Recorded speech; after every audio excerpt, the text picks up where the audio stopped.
અહીંયા વેલણમાં શું મારે વાત કરવી મને કંઈ સમજાતું નથી.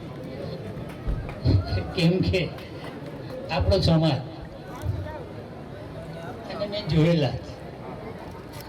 હું તો અહીંયાનો વધારે પરિચયવાળો માણસ છું. મેં તો જિંદગીમાં બધી સુવિધાઓ મેં જોઈ છે.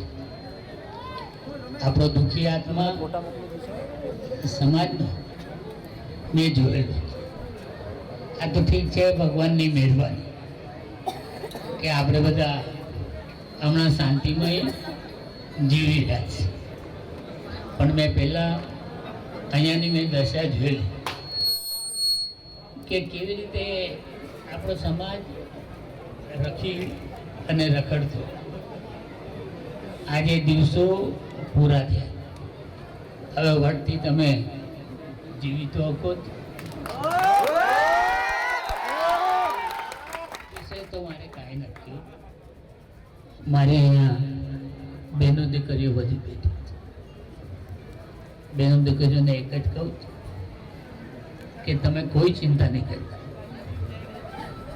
તમારો ભાઈ વીરો હંમેશા જ્યાં સુધી જીવશે ત્યાંથી તમારા રખોપા કરે એ ભગવાન અને માતાજી એટલો પ્રાર્થના કરું. ભાષણ તો બધા રાજકારણીઓ કરતા, બધા વાતો કરી અને ભાગી જતા હોય, પણ એમાંનો હું નથી. જરૂર પડે ને ત્યારે ધોકા દેવા પડે તો હું ધોકાઈ દઉં. મને કોઈ મર્યાદા હોતી નથી. હું કોઈ રાજકારણ કરતો નથી. રાજકારણ આવડતું નથી. દુઃખીને સામે દુઃખી, સુખીને સામે સુખી. મેં જે જિંદગી જોઈ ને એવી તમને કોઈને ભગવાન ના આપે. હંમેશા સુખ શાંતિમય જીવન એ ભગવાન અને માતાજી હું પ્રાર્થના કરું છું. અહીં વેલણ મુકામે આ સમૂહ લગ્નમાં હું તો આજે મને 38 વર્ષ થઈ ગયા સમૂહ લગ્ન કરતા કરતા. કેમ કે આપણી બહેનો દીકરીઓને મેં જોયું, એ લોકોના જે દુઃખ હતા ને હું જોતો. આજે ભગવાનની મહેરબાની કે આપણી બહેનો દીકરીઓ તો સુખ શાંતિથી જીવે છે. પણ અહીંયા જે દીકરીઓ પરણે છે એના મા બાપને અને એના સસુરાલ મારા તરફથી એક જ નમ્ર હતી કે આ દીકરીઓ પરણે જ ને એ તમારી દીકરીઓ એટલે એને કોઈ દુઃખ નહીં આપતા. મારી દીકરીઓ ઘરેથી જાય ને ત્યારે રડતી, પણ મેં જોયેલું છે. આટલા વર્ષોથી હું કરું જ કામ, પણ મેં કોઈ દી બહેનો દીકરીઓને દુઃખી થતી હોય ને તો હું ના જોયું. કેમ કે આ દિવસો મેં જોયેલા. એટલે આપણા સમાજને ખૂબ ખૂબ ભગવાન આગળ વધારે અને બેટી દીકરીઓના ખૂબ શાંતિમય જીવાડો એ ભગવાન અને માતાજી હું પ્રાર્થના કરું.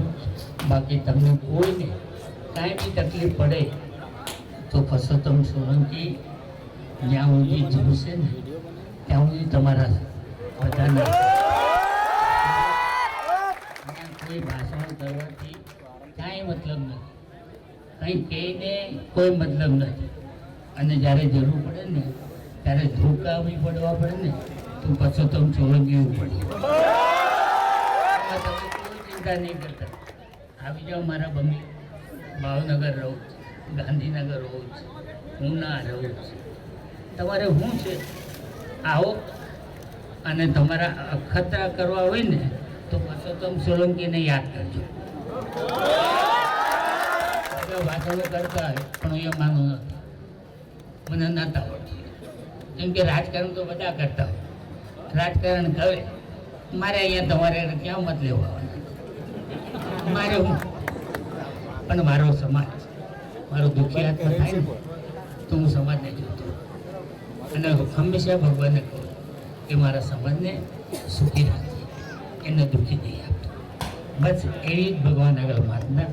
અહીંયા જે દીકરીઓ પરને તેમને શુભકામના અને ખૂબ તેમની પ્રગતિ આગળ વધે એ ભગવાન અને માટે હું પ્રાર્થના કરું.